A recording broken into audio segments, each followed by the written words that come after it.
Halo Smart Viewers, kembali lagi bersama saya Yuda di segmen Talk with Binusian. Nah, di segmen Talk with Binusian kali ini kita sudah kedatangan Binus Career Center Manager yaitu Ibu Ratnasari. Halo, selamat sore Ibu. Halo Yuda, selamat sore. Oke, nah kita hari ini Bu mau ngomongin soal bonus demografi nih gitu yang terus-menerus digaungkan oleh pemerintah belakangan ini, khususnya Mas Wapres nih yang mention di video YouTube-nya soal bonus demografi. Nah, sebenarnya kan bonus demografi ini diperkirakan akan terwujud pada tahun 2030 ya Bu. Gitu. Namun di satu sisi badai PHK nih, gitu, sedang juga menerjang negara kita ataupun secara global gitu. Nah, kalau dari kacamata Ibu sendiri dari Binus Karir nih, bagaimana sih Ibu menyikapi atau istilahnya melihat bonus demografi di Indonesia ini? Lebih ke peluang emas atau malah menjadi ancaman? Kalau ngomongin bonus demografi nih ya, kalau saya melihatnya dari kacamata yang berbeda, menurut saya ini adalah peluang. Kenapa? Karena kalau kita lihat dari beberapa negara tetangga, bahkan mereka itu membuka peluang banyak-banyak untuk bisa menjaring generasi muda. Okay. Nah, berarti kalau misalnya ditanya, Yuda nanya ke saya akan jawab ini peluang. Gitu. Tetapi satu sisi kita juga punya challenge ya. Ya, itu yang nggak bisa kita pungkiri tuh. Challenge-nya dalam sisi apa? Challenge-nya adalah kita harus bisa memanfaatkan dan juga menggali potensi generasi muda ini. Salah satunya yang paling gampang adalah mereka harus bisa kenalin diri mereka sendiri dulu. Oke, mencari jati diri. Betul, mereka harus tahu persaingan ke depan akan lebih susah, gitu kan ya. Kemudian yang selanjutnya adalah nggak perlu muluk-muluk. Kita harus tahu dulu kita siapa, kita mau apa. Terus badai PHK, nah itu juga jadi satu challenge tersendiri kan ya. Ngomongin badai PHK memang kalau kita bicara tentang PHK itu berarti saat ini kita melihatnya dunia sedang shifting nih. Nah, salah satunya kita juga benar-benar cukup istilahnya cukup challenging menghadapi ini. Tetapi yang bisa kita titipkan adalah berarti si generasi muda ini itu nggak bisa lagi jadi orang yang kaku dalam tanda kutip. Harus adaptif, harus bisa menjadi fleksibel sesuai dengan perubahan yang terus-terusan cepat banget dan mau nggak mau kita harus ikutin gitu. Oke, nah tadi ngomongin soal Ibu kan jelasin bahwa tantangannya adalah gimana caranya SDM yang usia produktif ini tuh bisa adaptif, bisa inovatif di era disrupsi digital ini. Nah, dari Binus Karir sendiri bagaimana sih Bu strategi dari Binus Karir dalam mempersiapkan lulusan Binusian gitu, agar siap istilahnya bersaing di dunia kerja nantinya? Jadi kalau ngobrolin sedikit tentang proses gitu ya. Jadi kan kebetulan Binus Karir ini berada di bawah Fast Rector Global Employability and Entrepreneurship. Kita punya beberapa tahapan dalam karir. Kita punya career preparation. Nah, dari career preparation ini itu akan dipersiapkan oleh tim dari internship center. Karena kan biar gimana pun internship adalah gawang pertama untuk memulai karir. Nah, selanjutnya ada dua tahapan yang dipegang sama Bikar, yaitu adalah career building dan juga career optimization. Nah, untuk career building sendiri sebenarnya tahapannya sudah lebih mature. Salah satunya adalah kita sudah mempersiapkan untuk career coaching dan mentoring. Makanya tadi clue-nya adalah kita kenal sama diri kita sendiri gitu ya. Nah, ketika kita sudah kenal sama diri kita sendiri, makanya kita selalu membantu mahasiswa dalam proses karir mentoring dan karir coaching, itu satu. Kemudian kita juga mempersiapkan program magang untuk fresh graduate. Nah, mungkin ini salah satu yang bisa dibilang gitu ya, nggak cukup common. Tetapi dengan era Gen Z saat ini, gitu ya, kita juga berusaha untuk bisa mempersiapkan mereka. Jadi program magang untuk fresh graduate itu saat ini sudah sangat banyak sebelum mereka memutuskan untuk menjadi employee. Kemudian dari proses career building sendiri sebenarnya kita juga mengajarkan anak-anak untuk tahu sebenarnya tren industri di luar itu seperti apa sih. Kita ajarkan mereka bukan hanya sebagai problem solver, tapi mereka sebagai inovator. Nah, makanya di-engage lah sama satu unit yang namanya adalah inkubator.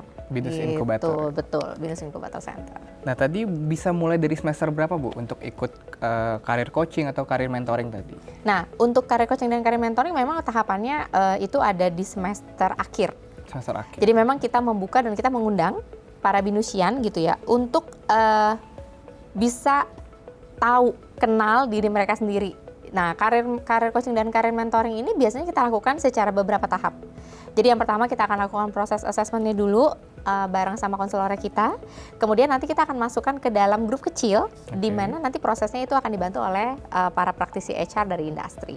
Nah, selanjutnya kita bahas dari segi kurikulum. Gitu. Nah, bagaimana sih dari Binus Karir sendiri istilahnya bisa menyelaraskan kurikulum ataupun tadi program-program yang ada dengan kebutuhan industri sekarang gitu, agar istilahnya mereka tuh tetap relevan. Kalau Binus sendiri ya, kita bicara tentang kurikulum ya. Binus Karir itu termasuk juga membantu pihak jurusan atau mungkin sebutnya prodi gitu ya, school, untuk melakukan focus group discussion dengan industri partner kita. Oke. Jadi proses pembentukan kurikulum ini sebenarnya direview secara rutin oleh tim mitranya kita. Nah, kalau ditanya berarti kurikulum saat ini apakah sudah selaras dan mengikuti kebutuhan industri, kita usahakan. Makanya selalu ada focus group discussion yang kita lakukan secara rutin. Mungkin kalau Yuda ingat, kita setiap tahun itu ada kegiatan rutin yang namanya adalah Gathering with Industry. Iya. Nah, salah satunya program yang kita sisipkan itu adalah focus group discussion untuk melihat kurikulum kita. Apakah memang sudah sesuai dengan kebutuhan industri, dan yang pasti adalah kita melihat dari data trend. Nah, data trend ini kita ngambilnya dari tracer study. Jadi dari hasil tracer study yang kita dapatkan, karena kebetulan di manage oleh saya dan tim, itu kita melihat trennya seperti apa sih? Gitu. Paling gampang mungkin jurusan tertentu gitu ya. Bekerjanya banyaknya di perusahaan apa nih? Nah, berarti dari sana kita akan cocokkan, kemudian kita akan review kurikulumnya dan kita coba untuk sesuaikan, seperti itu. Nah, mungkin dari segi mata kuliahnya Bu, adakah istilahnya mata kuliah yang istilahnya mengajarkan Binusian agar siap untuk terjun ke dunia kerja nantinya, mungkin bahkan menciptakan lapangan pekerjaan sendiri? Nah, sebenarnya kalau untuk lebih spesifik ya, itu dibantu oleh Binus Entrepreneurship Center. Jadi memang kalau di Binus itu kita punya mata kuliah wajib gitu ya. Setiap jurusan itu mereka akan mempelajari materi terkait dengan berwirausaha. Jadi makanya tadi yang saya bilang, kita nggak cuma jadi problem solver, tapi kita juga mengajarkan mahasiswa untuk jadi inovator. Sesuai dengan semangatnya sih. 2 dari 3 bekerja di perusahaan global, 1 dari 3 menjadi entrepreneur. Nah, itu sebenarnya sudah disasar ke sana ya Yuda. Tetapi memang untuk lebih spesifiknya, untuk program pembelajarannya mungkin nanti bisa ngobrol sama tim Binus Entrepreneurship Center. Oke, berarti ada ya mata kuliahnya Bu? Ada, karena memang itu sebenarnya wajib. Kita punya 3 mata kuliah. Jadi mulai dari ideation, prototyping, kemudian dari market validation. Jadi setiap tahun itu biasanya mahasiswa akan melakukan pameran, festival dari ide-idenya mereka. Jadi beneran mereka tuh menjual ya, dalam tanda kutip, produk ataupun jasanya mereka gitu. Dan itu akan ada penilaian tersendiri tuh biasanya dari para dosen. Oke, berarti istilahnya menciptakan produk dari ideation nggak cuman sekedar buat tugas saya, tapi beneran dipamerin di festival. Betul. Oke, selanjutnya nih Bu, kita ngomongin dari sektor teknologi digital. Nah, mungkin dari Binus sendiri, apakah teknologi digital ini dapat menjadi solusi dan membantu untuk menyiapkan para lulusannya gitu, agar siap nantinya? Sebenarnya ngomongin perkembangan teknologi, Binus sendiri saat ini tuh sudah melakukan proses penambahan. Jadi kenapa saya bilang penambahan? Karena memang kita sudah menyisipkan gitu ya. Salah satunya adalah kurikulum dari AI. Gitu. AI. Nah, menariknya kita saat ini sedang mempersiapkan para lulusan. Jadi nggak cuma nanti ya, nggak cuma dalam proses untuk mahasiswa baru nih, yang memang secara kurikulum sudah kita embed dengan AI. Tetapi untuk lulusan yang akan berjalan di 2025 ini, itu kita punya satu program. Jadi yang namanya itu adalah semacam upskilling knowledge tentang AI. Khusus itu Bu, khusus untuk para Binusian yang akan lulus di 2025. Jadi memang kita sudah melakukan proses persiapan. Jadi kita bekerja sama dengan Grade Nusa. Itu saat ini proyeknya diketuai oleh Pak Irfan Santoso. Nah, dari sana kita mempersiapkan satu materi pembelajaran tentang AI. Nah, itu diambil oleh semua mahasiswa, jadi memang kita mengencourage untuk bisa mengikuti kegiatan training tersebut sebagai pembekalan. Kenapa? Karena memang pada saat itu mahasiswa nggak cuma belajar materi nih, tapi ketika mereka menyelesaikan semua programnya, mulai dari materinya, kemudian mereka mengikuti pre-test, post-test, itu mereka akan mendapatkan sertifikat. Jadi mulai dari kepesertaan sampai completion certificate, makanya kita sebutnya adalah upskilling knowledge program, tapi memang kita embed khusus dengan AI. Oke, nih selanjutnya kita dari tadi udah ngomongin soal strategi mungkin untuk binusian yang masih kuliah ya ataupun sudah lulus. Nah, kalau untuk alumni, gitu, binusian alumni yang mungkin sekarang kan lapangan pekerjaan masih sulit ya Bu, gitu. Juga badai PHK juga sedang menerjang, sedang maraknya. Nah, adakah program khusus dari Binus Karir gitu untuk memprovide para binusian alumni yang saat ini masih istilahnya kesulitan mencari pekerjaan? Kalau untuk program rutin sebenarnya kita punya global hiring yang kemarin ya, baru jalan dan masih akan berjalan di beberapa kampus termasuk PSDKU, Malang dan Bandung, selain Greater Jakarta. Terdekat kita akan punya satu kegiatan yang namanya adalah Career Connect Festival, itu ada di bulan Juli.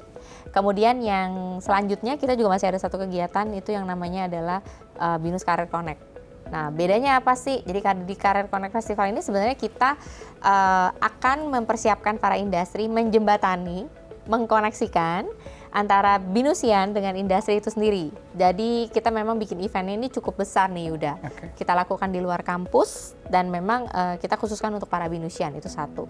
Kemudian yang Binus Career Connect, karena namanya adalah Binus Karir, it doesn't mean bahwa ini di-create by Binus Karir, tapi sebenarnya adalah Binus berkarir. Jadi berkarir itu tuh nggak cuma tentang bekerja, tetapi bisa juga berwirausaha. Nah, dalam event Binus Karir yang akan kita laksanakan di bulan November mendatang, itu nanti akan jadi satu ajang bahwa mahasiswa tuh bisa melihat industri, partner industri yang membuka lowongan pekerjaan pastinya.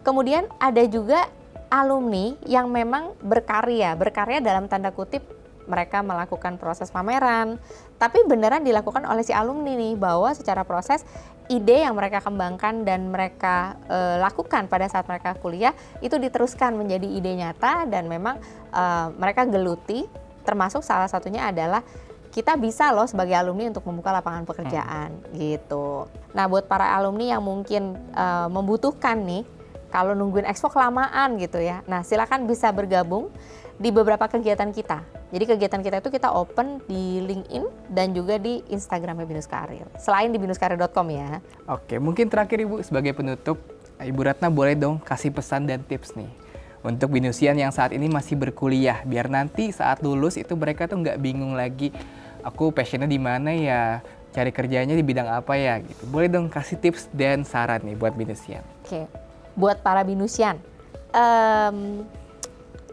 harus rajin-rajin gitu ya, ikut kegiatan terkait dengan career building, karena kita di situ benar-benar membekali, itu yang pertama. Kemudian yang kedua, kita juga mengharapkan para binusian ini bisa lebih kenal diri sendiri. Jangan malu untuk ikut mentoring, coaching, karena memang di sana itu teman-teman bisa mengeksplor dan juga belajar pastinya untuk lebih fleksibel dan adaptif. Ingat loh, teman-teman menjadi satu bagian besar dan menjadi salah satu bagian dari orang-orang yang dalam tanda kutip dilabeli sebagai orang dengan bonus demografi. Saingannya ketat, kemudian nggak cuma oleh para binusian, tapi kita punya non-binusian di sini. Oke, nah itu dia Smart Viewers, diingat ya tips dan saran dari Bu Ratna. Terima kasih sekali lagi Bu Ratna sudah menyempatkan waktunya Yuda. ngobrol-ngobrol hari ini. Oke Smart Viewers, saya Yuda, Jurnal Binusian, kembali ke studio.